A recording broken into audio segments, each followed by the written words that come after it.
Hi and welcome to a Kirby Maths video about column vectors.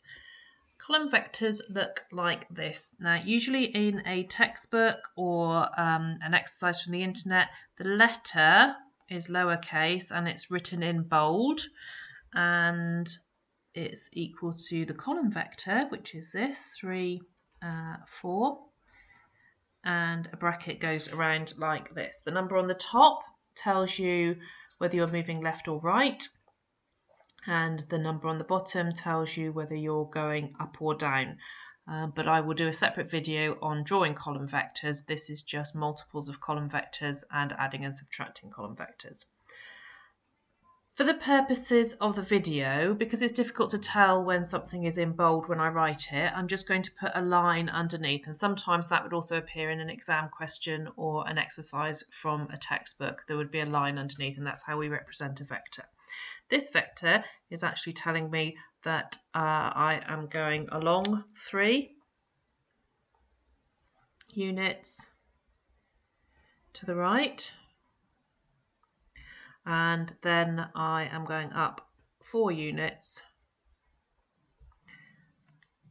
in the positive kind of y direction on a set of axes. If I have a different column vector, if I have B, again it's lowercase and I'm going to put a little line underneath it.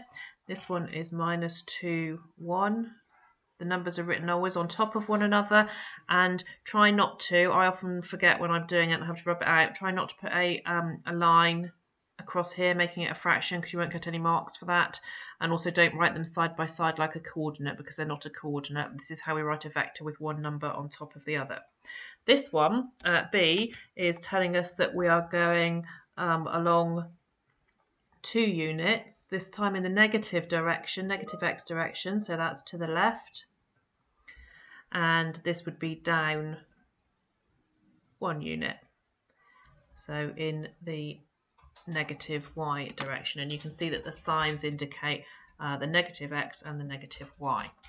We can have a multiple of a column vector, so if we had 3 lots of the vector A, we could work out what that would look like, because we're going to times everything in the vector bracket by 3. 3 times 3 is 9, and 3 times 4 is 12. Again, written one on top of each other and with no line, not written like a fraction, not written like a pair of coordinates. We can add and subtract column vectors, and again it follows the simple rules of addition and subtraction. You just have to be careful with the signs sometimes. So if I was adding A and B together, I would write out the column vectors A and B, so 3, 4, and I'm going to add -2, -1. 3 add -2 is the same as 3 take away 2, which is 1. And then 4 add -1, it's the same as 4 take away 1, which is 3. And that would be our column vector, which was represented by A plus B. And if I was to take away B from A, so A take away B, that's 3, 4, take away -2, -1. And this time you just have to slow down a little bit and talk to yourself when you're doing the calculation, because we have to be careful of the minus signs here. So I've got 3 minus -2. Remember, that turns that into a positive sign. So 3 add 2 is 5.